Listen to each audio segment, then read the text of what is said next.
Internet. Welcome to Strategic Gaming. I'm your friendly neighborhood nerd king, Mac Taylor, and with me today, I had to get a new phone. That's why we've been on a little bit of a hiatus. He dropped his old one on the bottom of the river. It's America's favorite railroader, Chris Wilkerson. How's it going, Chris?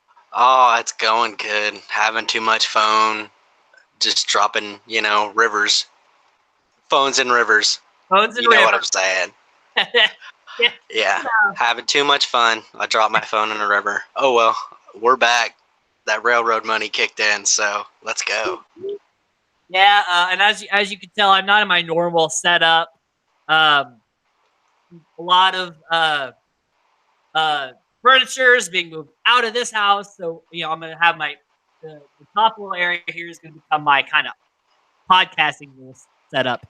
It's gonna look all nice when it's done, but right now I'm in the kitchen, which takes me back because this is where I started podcasting, in this kitchen right here.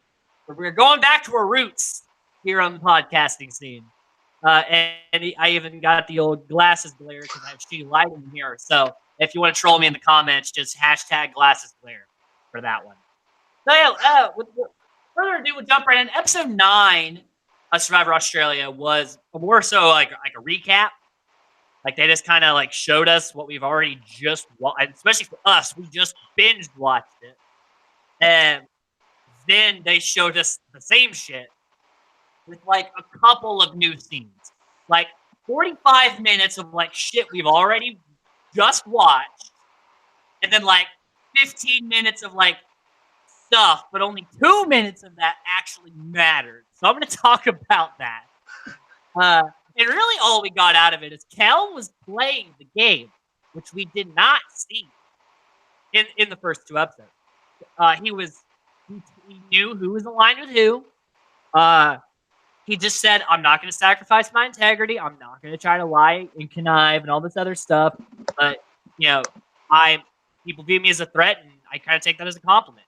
So there was some gameplay. He saw Mitchell and Jerry as a threat, but he knew he wasn't going to have enough time to counteract the damage they had done.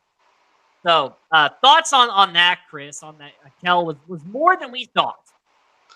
Yeah, I love the fact that we finally got to see a little more into Kel's game, and the fact that there was some, and it makes me a little more proud that he was on my team. But if you knew all of these things, Kel, you have to put it in action in the game. And I'm sorry, but morals just don't cut it in Survivor. Yeah, and see, I saw that, and I got a little mad. I did. Because I'm like, if you know, it's one thing to not see a social structure and get taken out by that social structure. But it's a whole other thing to see everything happening and be like, yeah, well, I guess they got me on it. Like, what? I mean, bravo for seeing it. That was very smart. But you did nothing with it. and maybe it was best that we only got a little bit of Kel and we felt like we wanted more instead of getting maybe too much Kel and not liking him at all. So I think we got the right amount of Kel on Survivor Australia. So that was pretty much the whole point of episode 9. So on to episode 10, the episode that actually matters in the story. We start off, Nick, he's got some sort of like problem with his mouth. Like he can't hardly chew food and shit. And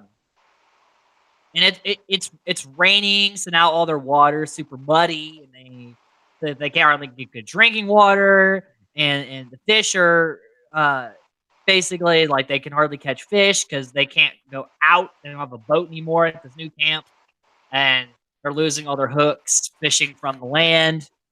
And they're super, super, super low on rice. That and basically the morale of camp is super low. Thoughts on this whole scene here, Chris? Yeah, I think what we see in the camp is exactly what it feels like, and that's doom and gloom. The merge was just a couple episodes ago, and we just had our first vote out, and nobody really knows where they stand with anybody else except for their alliance. You don't know who to trust. You don't know whose tribe is whose. I mean, are there tribes anymore? Just everything about this episode of Survivor is summed up even in the environment, because it's so sad that nobody knows what's going on. I mean, you don't know what to do. You don't know who to turn to, and basically it's just how everybody feels inside right now. Uh, Survivor in itself, like doing the whole social games, it's hard. But when your camp life is so rough, like you have, no, low on food, you can't hardly fish, you can't hardly even get drinking water, and these people are hungry, and they're just having a bad time. That makes you, I think, more paranoid because you're so deprived that your body's doing weird shit, and just overall, these people are worse for wear. So for this next reward challenge, they all have to be in partner. And Jerry's like, everyone's like, hey, are we cool with doing this as random? We'll just pick everybody's partner at random. Jerry's like, I'd rather pick my partner. And they're like, who would you pick? She's like, Colby. Of course, Jerry would pick Colby as her partner. So they draw randomly anyway. And Jerry still ends up with Colby. She gets picked with Colby. It's Amber and Keith, Roger and Tina, Colby and Jerry, Nick and Elizabeth. Those are the teams. They're picked.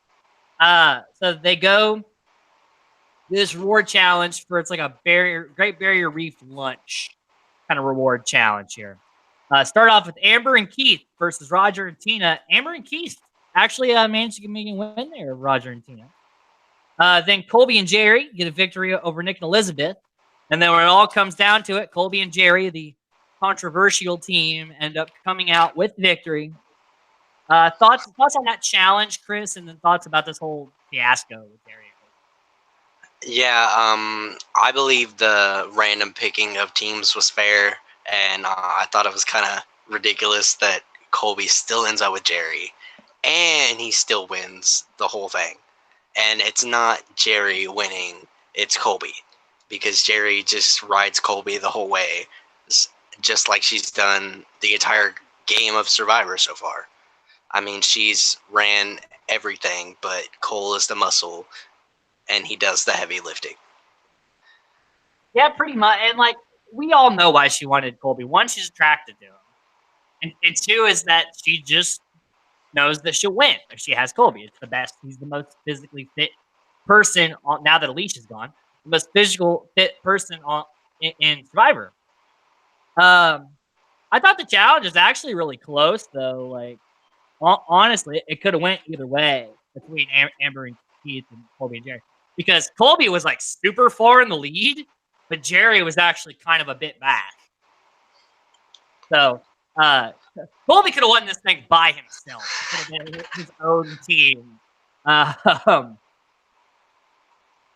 So they get to go on this very nice, and they got all sorts of food, drinks, and they get to go scuba diving, and so much fun happening with them. Meanwhile, the rest of the tribe is like, this is a plus. We don't have to spend a day with Jerry. So she gets a vacation. We get a vacation. Everybody's happy. Which I think says a lot when your tribe would rather you get a reward so you can go away. Thoughts on that, Chris?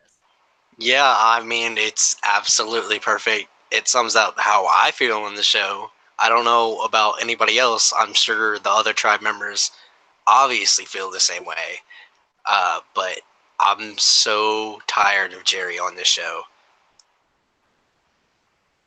Yeah. And then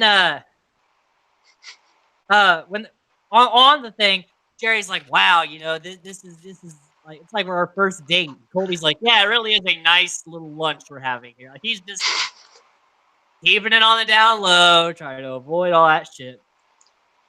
And then he's like, can we just not talk about the game? Don't talk about anybody at camp. Don't talk about numbers. Don't talk about players. Let's just enjoy the day, stress-free, and go home. Which is him basically saying, like, I don't want to talk to you. Let's just let me have my day. This is my thing. I won this. So they go back to camp, and Colby brought everybody a piece of the Great Barrier Reef, a little piece of coral from the Great Barrier Reef, which I thought was very nice of Colby. And so after this reward, everybody still hates Jerry. People love Colby, maybe just a little bit more. Thoughts on using a reward to get people to like you a little better, Chris? Yeah, I mean, do we really need to see anything more spot on in this game from Colby? I think the hands down, Colby is one of the most liked people on the island. He is one of the strongest competitors. He has one of the brightest minds, and he has a very good grip on everyone in this game. I mean, Colby is, who knew? The guy from Texas. Well, and then Jerry's like, oh yeah, he's definitely doing that to cement himself in the tribe. Well, dumbass, why didn't you do something? Duh.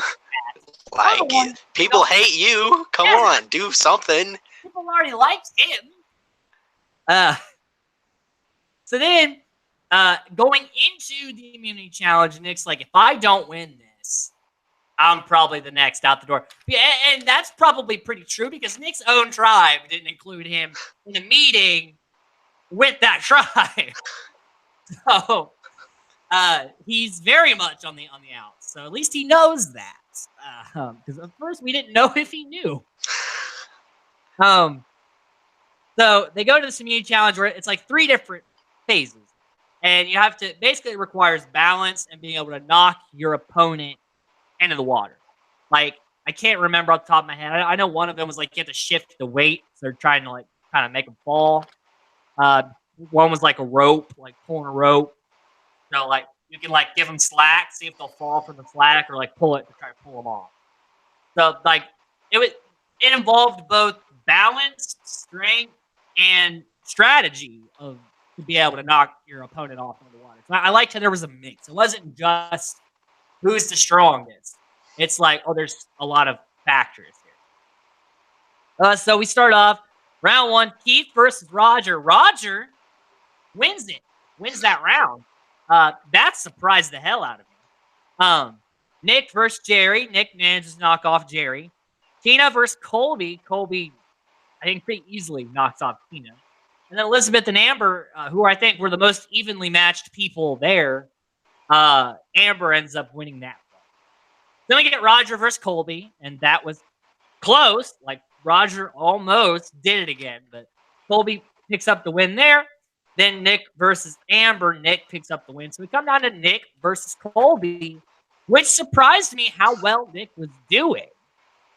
And then Nick actually manages to get Colby, the golden boy of Survivor Australia, into the water. Nick wins immunity. Were you surprised at that, Chris? Yes. I was begging for that immunity. I mean, I watched that episode so intensely right there because, I mean, you were right. Nick hit it on the head. He was gone.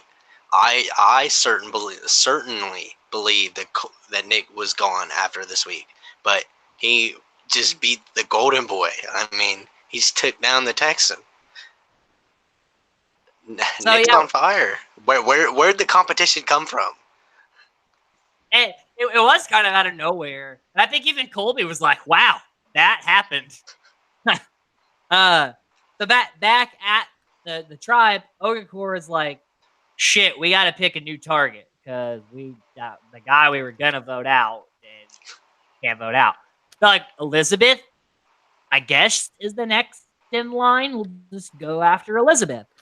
So they kind of put this plan to put out Elizabeth, and Elizabeth is immediately like, wait a second, guys. You could vote me out. You very well could vote me out. You have the numbers, but you would still have the numbers if you decided to vote out Jerry this round. I think you guys should vote out Jerry. And Keith's like, yes, I'm in. That is a plan I can get on board with. We should vote out Jerry. And slowly but surely, like, it kind of makes its way to the tribe. And the only people who are contemplating that is Amber's not going to do it. And Tina, she's like, "Is this the right move?" And Colby's like, "We could do it." She's like, "But should we do it?" And he's like, "I don't like Jerry." And she's like, "Well, I don't like Jerry either, but that's not the point. We need to do this move." So there was all confusion heading into this tribal. It was not cut and dry. So we head into the tribal, and even heading into that tribal council, did you think you knew who was going to go home, Chris? I did not know, but again, like every tribal council before, I am praying for Jerry. I mean, every tribal council I've seen, even when we had 2 tribes and Jerry could not be voted out, I was begging for Jerry to be voted out as survivor. Like a surprise twist would come out of Yeah. nowhere. The polls are in. Jerry is out. So the votes come out 6-2. 2 votes being for Elizabeth. Jerry gets 6. Jerry, the first Ogakor person voted out since the merge.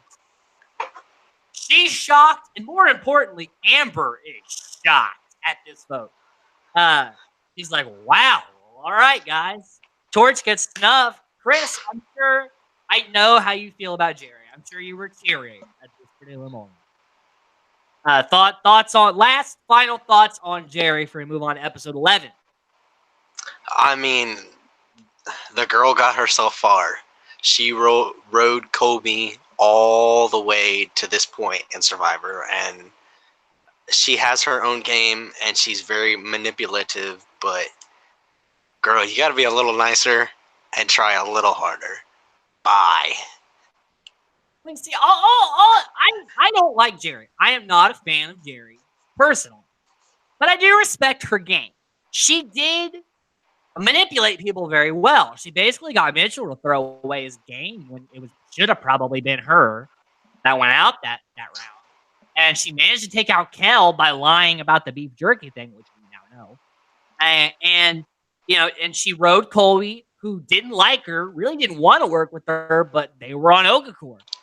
And so they had to ride out that Ogakor for a little bit. And she had Amber, who was always on her side.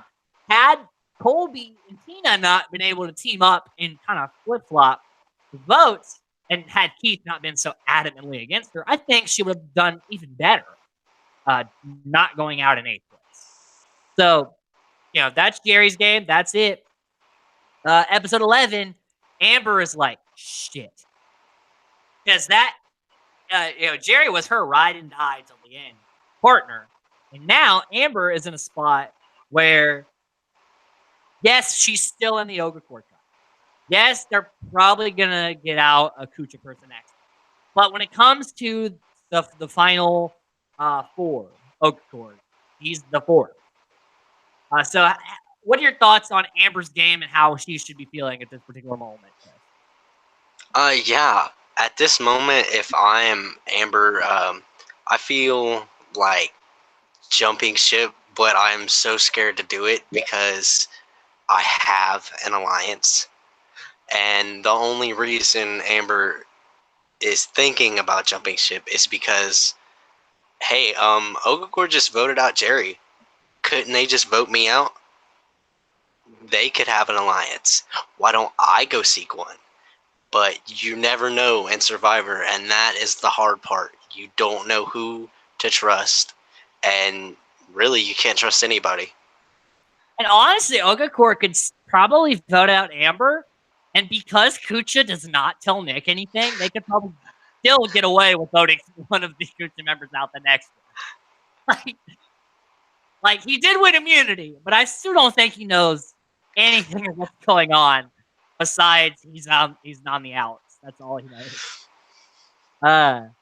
So the tribe is very low on food. Colby's like, you know what? That's tough luck. We did not ration our food properly. We don't have enough food. Whatever. Let's roll through. We got this. And meanwhile, Keith is running around their camp, picking up grasshoppers. Like he's chasing grasshoppers around the woods. And that, I don't know why I found that so funny, but it's like during his confessional, he's like, ooh, a grasshopper. And he's like running from his confessional to get this grasshopper.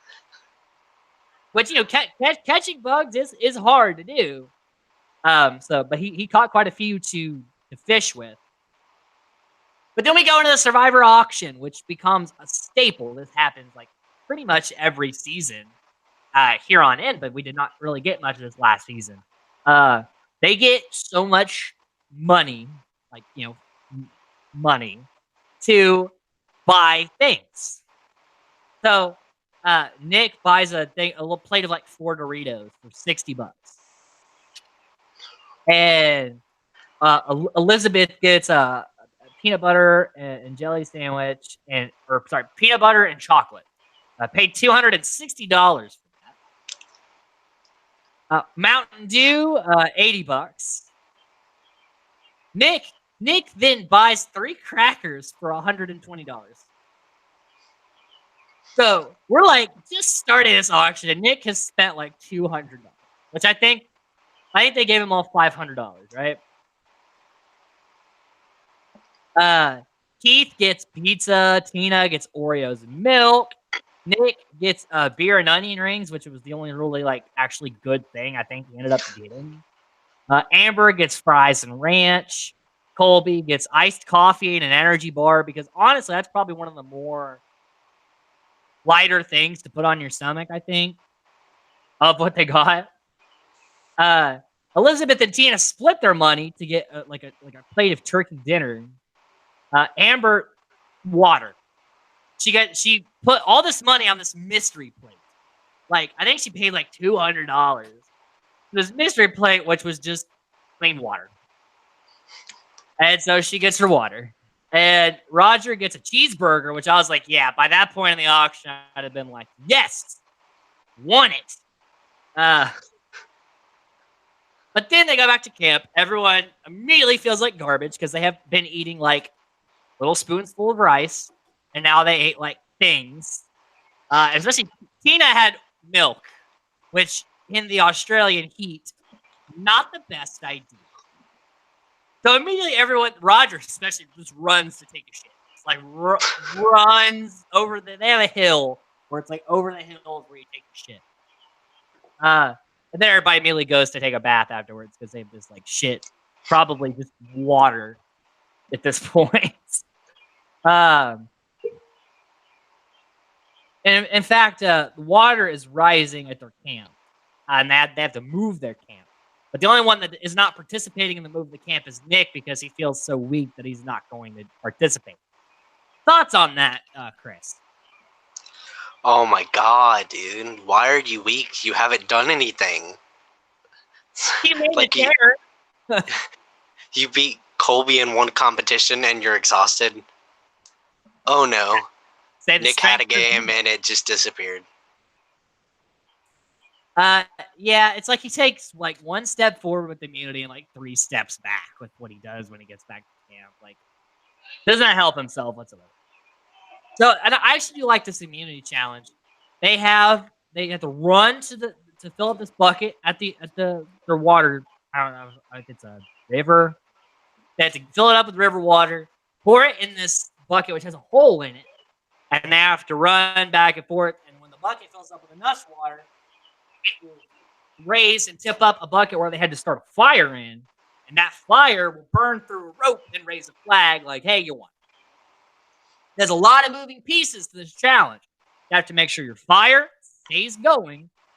You have to make sure that your bucket that has the hole in it does not, you have to make sure it goes all the way down to pull it all. There's a lot of variables. Right off the bat, people are just trying to get the fire going and then go to the water. Colby has taken all this time and he makes a huge fire. I mean, he just builds the shit out of this fire.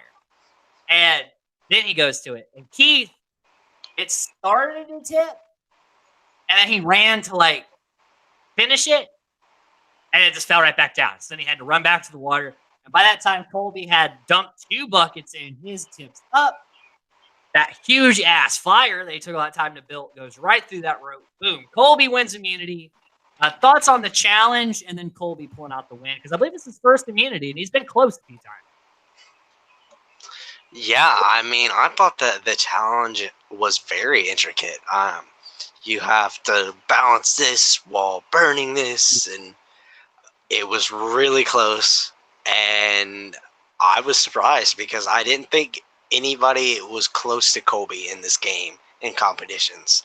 I really didn't. Like our last competition where Nick actually wins immunity and not Colby. This time Colby does over Keith. And I love it because it just proves how strong a competitor Colby really is. Yeah, and then they get back to camp, and they're dangerously low. So Jeff comes in, and he says, "Look, we gave you enough rice to be able to last the day, but you're out. So here's rice that will last you the rest of the day. But we don't just give you things, Survivor. We need something of equal value. So if you're gonna take this rice, we want your tarps, and we want the Texas flag that you've been using as shade." And Colby's been like, "Deal, take the fucking thing. We'll take the food." Like, yeah, that's fine. They're like, "Well, what if it rains? We're gonna get wet." Colby's like, "I'd rather eat and be wet than be starving and dry." Good point. Valid point. So Jeff takes the flag and the tarps. They get the rice. And they've eaten, they're building up their shelter, they're energized, they're ready to go. Elizabeth and Amber are starting to bond. Like they're starting to kind of. I mean, they're both younger women, so I think they're both in their early 20s, and they both kind of are seeking this kind of career. So they both kind of bond. And Colby's like, "Shit, I gotta watch out for that because that could come back to bite me. Because if Amber goes over there, we're screwed." So thoughts on that, and Colby picking up on that? Yeah, I mean, good looking Colby. He actually realizes that, hey, Amber and Elizabeth could be a threat. He is assessing it, and I'm sure he's just going right to anybody else. Yeah, and then it turns out he is absolutely correct because we cut to Amber and Elizabeth talking. Elizabeth's like, "Hey, if you jump over to us, we'll take out." I mean, they hurt you. They came against you. We were just voting out Jerry because that was our only option not to be one of us. You come over here, you're honestly probably number 3 because we don't care about Nick. Just you come over here, we'll vote out the 3, we'll vote out Nick, me, you, and Roger, final 3. And he's like, "Yeah, that sounds like I should probably do that. I'll think about it." But we go to tribal council. Votes come out 5-2. 2 votes for, was it Keith or who got the 2? It was Keith. I'm pretty sure. Yeah, Keith. But it was 5-2. So not even like Roger, Elizabeth, or Nick. One of them didn't vote. I mean, it can't be Nick. Nick didn't vote for himself. One of them still voted Nick. So 5-2, Nick's gone, and therefore, Chris, you're 4th place in the draft. You have officially been eliminated. Dev as a Sacrifice team is gone. Team Douche Canoe, Team Obscure Reference, and what was this? Some Australian animal. Those teams are still active. They're still there.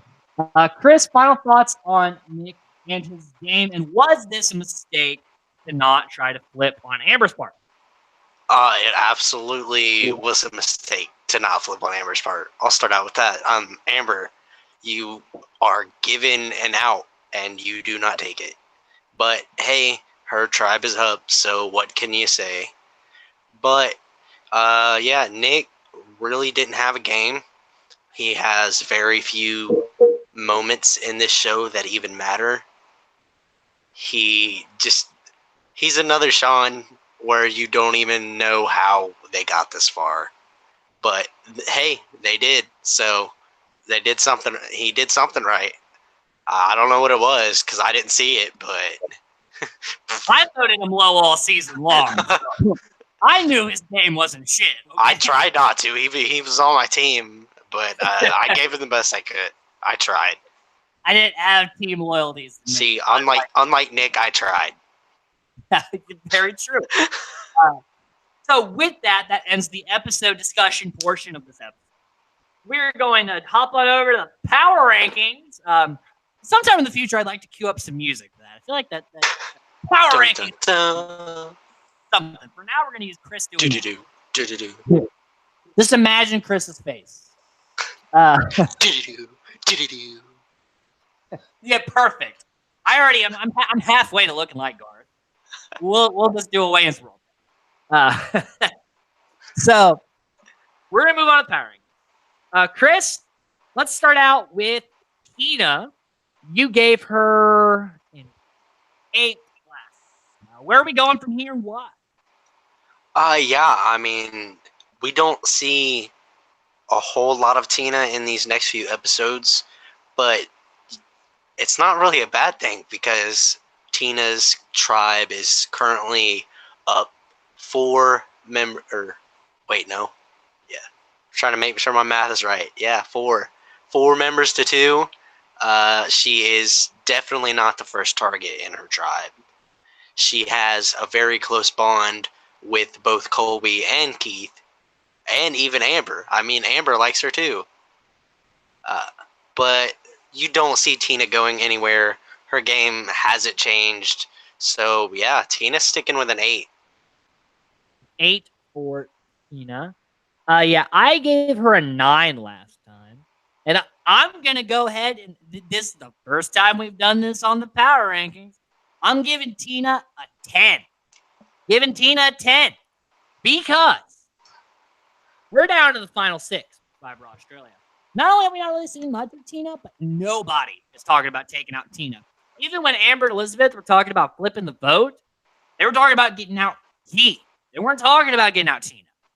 And honestly, they should have been talking about getting out Tina. She's the person holding Ogre Core together. So, being so close to the end, they can see the end of the game by now. And Tina's not anywhere near danger. I gotta give her a 10. She's doing phenomenally in this role. So 10 for Tina. First time I've ever given that high of a score. I mean, I can't go any higher. No, you can. She's getting a 10. All right, how about Keith, Chris? Why don't you tell me about Keith? Yeah, Keith is honestly stronger because of his alliance than his actual game is.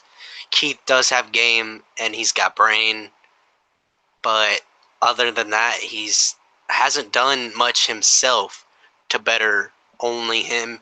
It's been about the alliance. It's him, Colby, and Tina. And Keith is probably not number 2 on there. I don't know where Keith stands, and that's Keith's fault. But I'm going to give Keith a 6 because he's not the first to go. So that, you had him at a 6. Actually, we've done these. This is the 4th time we've done these rankings, and you have consistently given Keith the 6. He has stayed at a 6. Oh my God, Keith, you and your 6s. All Survivor long. Do something. I also gave Keith a 6 last time, and I'm going to keep it at a 6. Keith and his 6s. And I started him at a 5. So actually, I went up 1 point on Keith. Okay? The reasoning being is, like you said, Tina, Colby, and Keith are kind of running the game, but he's not number 1 or 2. He's number 3 on that totem pole. So, and also, he did rally hard against Jerry. But if they're going to take out anybody, if the other side is going to make a miracle happen and take out somebody on Ogre Core's side, they're taking out Keith. So he is still in a little bit of danger. We're down to 6, and there's not a whole lot of other shots to be taken. So, he's still not 100% in the end, as I think Tina is. All right, so let's talk next about Colby, Chris. You had him at a 7 last time. Where are you going from here? Yeah, Colby is an amazing competitor. He's got the brain, the brawn, and he is running Survivor over with Tina. But I said with Tina because Colby is not doing it on his own. Yes, Colby is a powerhouse, but he's not the glue in his tribe, and that is going to be his downfall.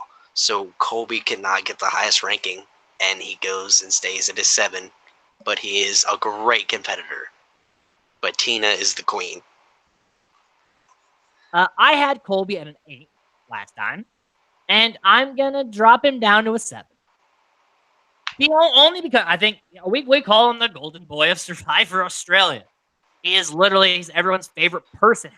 However, if you're going to take out a physical target, that's Colby. I mean, and you got to think we're down to the final 6 of Survivor Australia. We went from 16 to 6. People want to win this game, and you can't take a Colby to the end because he's going to win his way out. And then people are going to be like, well, he deserves it because he won challenges. We love him so much. He's the golden boy. Here's $1 million. You can't let that happen. So you cannot imagine they're going to want to take him. So I'm going to put him at a 7 because there's still a lot of game to be left to be played. But in that threesome that we talked about, he is number 2. So that is something to be said. He's number 2. Keith is a bigger target somehow. And Goldberg. On to Amber, who you had at a 3 last time. Chris, where are you going from here? Yeah, Amber. Oh, I don't really know what to say because she's just been Jerry's sidekick up until this point in the show, and now she doesn't know where to go. So, I mean, where do I go with her? She's probably the first person voted out of the Ogakor tribe once they remain in the game. She could be one of the first possibilities to be flipped on in a vote. But so could Keith. So Amber stays at a 3. She's gone very soon. Not much to say. I don't know. What's she going to do? I had her at a 4 last time. I'm dropping her down to a 3. For the reasons being that she had a huge opportunity to flip this game and get Keith out. Keith was not helping her. Keith was working against her. And she could still try to repair a relationship with Tina and Colby. She didn't have to solidify she was working with Kucha. It still would have been a tied game at that point if she wanted to stay with Ogakor. And also, again, Nick is not going to be a part of it. So she had it. This is our first opportunity to see Amber play without Jerry in the game. And she fucked it up. And she fucked it up bad. She didn't just fuck it up. It wasn't a small fuck up. It was a monumental fuck up. So I think it's $1 million fuck up. So because of that, she's at a 3. She still has a chance. She's not in like super big. She's not in Nick danger, but she's in danger. So that's my thoughts there.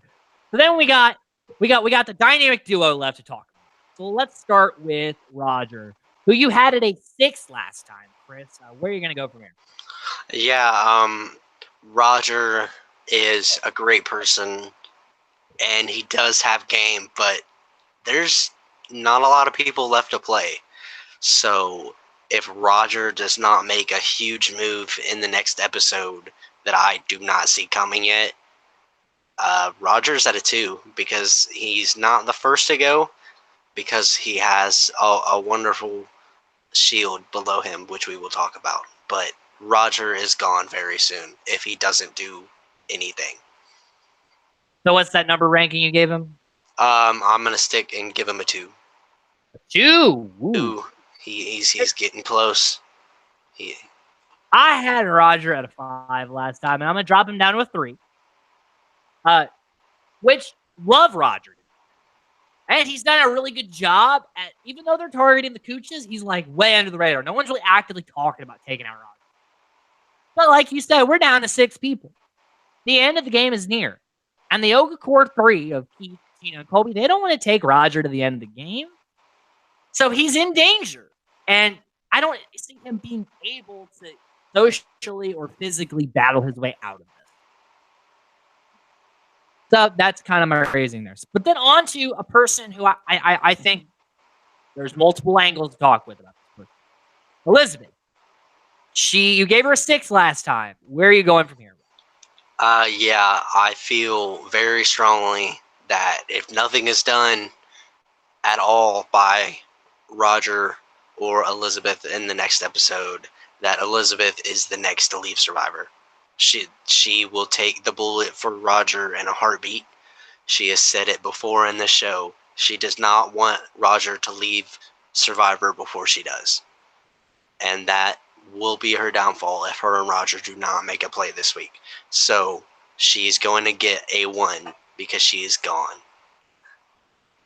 1. I gave her a 7 last week because I think she was playing, and this week she did play well.